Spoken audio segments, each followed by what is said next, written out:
गोरखा हित सर्वोपरि।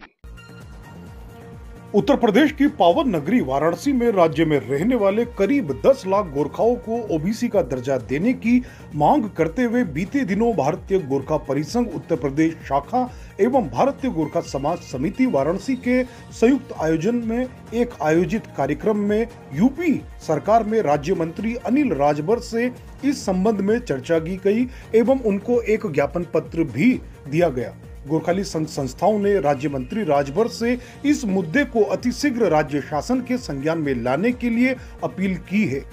भारतीय गोरखा परिसंघ उत्तर प्रदेश राज्य शाखा के अध्यक्ष आनंद जोशी ने जानकारी देते हुए बताया कि राज्य में लंबे समय से लंबित गोरखाली समाज को ओबीसी दर्जा देने की मांग और आजाद हिंद फौज के प्रथम शहीद मेजर दुर्गा मल की प्रतिमा बनवाने हेतु शासन द्वारा भूमि आवंटन के साथ साथ उत्तर प्रदेश में निवास कर रहे गोरखा समुदाय की विभिन्न समस्याओं से अवगत कराने हेतु राज्य मंत्री को प्रार्थना पत्र दिया गया है, जिसमें उल्लेखित है कि उत्तर प्रदेश में निवास करने वाले गोरखा समुदाय को निवास प्रमाण पत्र, पासपोर्ट, जाति प्रमाण पत्र, वोटर आईडी कार्ड इत्यादि बनवाने में कठिनाइयों का सामना करना पड़ रहा है। जोशी ने आगे बताया कि विधानसभा व लोकसभा चुनावों के दौरान लिस्ट में मतदाताओं की सूची में गोरखाली समाज का नाम तो आता है, लेकिन ग्राम पंचायत चुनावों के लिस्ट में हमारे गोरखाली समुदाय के लोगों का नाम काट दिया जाता है। समुदाय में कई उपजातियां हैं, अतः हमारे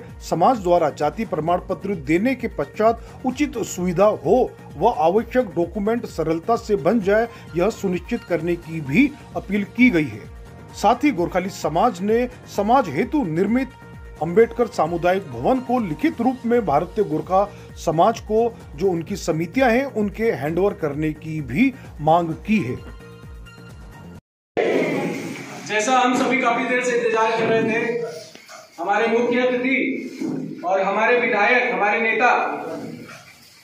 सूबे के मंत्री, कद्दावर मंत्री आदरणीय अनिल राजभर जी हम लोगों के बीच में उपस्थित हैं। साथ ही उनके दाहिनी तरफ हमारे नेता बड़े भाई जिले के उपाध्यक्ष आदरणीय संजय सिंह जी भी उनके साथ में हैं। काफी समय से रोका अंकल से, खत्री अंकल से, कैप्टन अंकल से लगातार डिस्कशन हम लोगों का चल रहा था। एक कार्यक्रम गोरखा समाज के साथ हो, बैठ के हम लोग अपनी बातों को, अपनी समस्याओं को मंत्री जी के साथ, अपने नेता के साथ शेयर कर सकें कि किन कठिनाइयों से हमें गुजरना पड़ता है। आज उसी संदर्भ में ये सिर्फ बैठक आयोजित की गई है। जब मैंने भैया को बताया कि भैया ऐसी समस्या है, गोरखा समाज आपके साथ बैठक चाहता है, तो बोले यार निश्चित तौर पे वो हमारे वोटर है और सबसे बड़ी चीज कि हमारे क्षेत्र के लोग हैं, तो हम उनके साथ बैठेंगे, उनकी पूरी समस्याओं को सुनेंगे। तुरंत उन्होंने इस कार्यक्रम की हामी दी, लेकिन एक दो डेट एक्सटेंड होती रही। लगातार व्यस्तता थी, प्रदेश में बाढ़ कई क्षेत्रों में आई है, तो वहां का दौरा लगातार प्रभारी मंत्री बलिया के हैं आप, तो उनको वहां पे भी जाना पड़ा। तो शुरुआत हम लोग करते हैं। मैं मंच पे चाहूंगा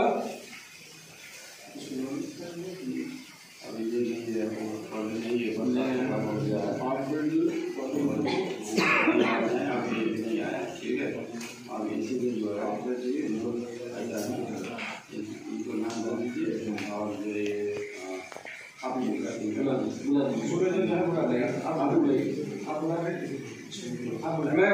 टीवी रोका अंकल जी, मैं चाहूंगा आप मंच पे आए, अपना स्थान। हाँ भाई,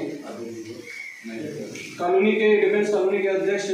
भूतपूर्व सूबेदार आदरणीय योगेश उपाध्याय जी, आज और एक किसको बोलना है, वो उपाध्यक्ष आदरणीय सीमा बस्ती जी, आप भी आ जाइए, आइए। और आनंद प्रकाश जोशी जी अभी आ गए क्या? वो आनंद प्रकाश आदरणीय आनंद प्रकाश जोशी और कैप्टन दीपक शेट्टी, दीजिए मोदी सी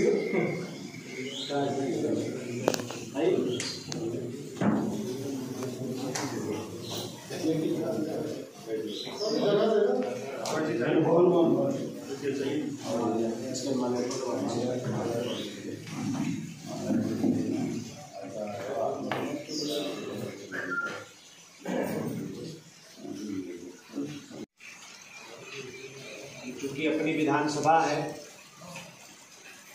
हम संजय सिंह जी का स्वागत करते हैं। जितने भी गोरखा समाज के वरिष्ठ लोग, कैप्टन दीपक छेत्री साहब का भी, निरूपा जी का भी, पीवी रोका अंकल जी का भी, तो आप सभी लोगों का मैं उत्तर प्रदेश की सरकार की तरफ से भी,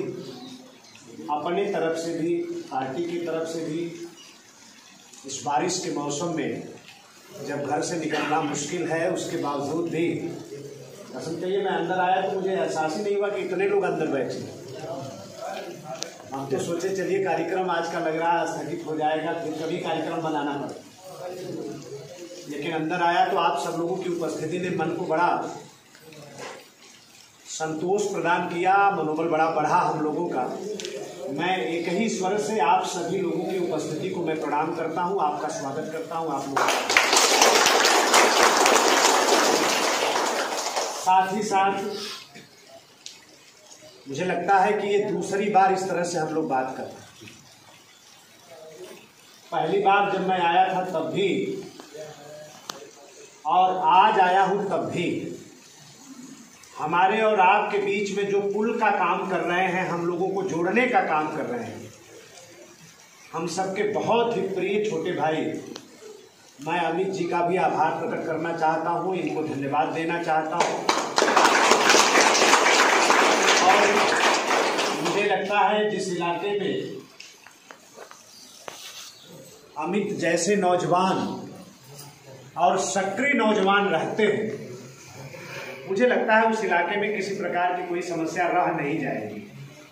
जब जवान इस तरह से सक्रिय हो, पता नहीं आप लोगों से बाहर कौन बोल रहा है, जरा चुप कराइए बाहर। आप लोगों से ये पता नहीं कभी बताते हैं कि नहीं बताते हैं, कोई चर्चा करते हैं कि नहीं करते हैं, लेकिन जितनी बार अमित जी से हमारी भेंट होती है उतनी बार आप लोगों की समस्या के लिए जरूर हमसे संघर्ष करते हैं, हमसे लड़ाई भी करते हैं, झगड़ा भी करते हैं, हमेशा विचार करके नहीं हमारे यहाँ ये होना चाहिए, गोरखा समाज में ये होना चाहिए, ये समस्या है, ये विकास होना चाहिए, ऐसा है वैसा है। जितनी बार मुलाकात होती है उतनी बार अमित पांडे जी के पास इन मुद्दों के अलावा और कोई बात नहीं होती। तो अच्छा है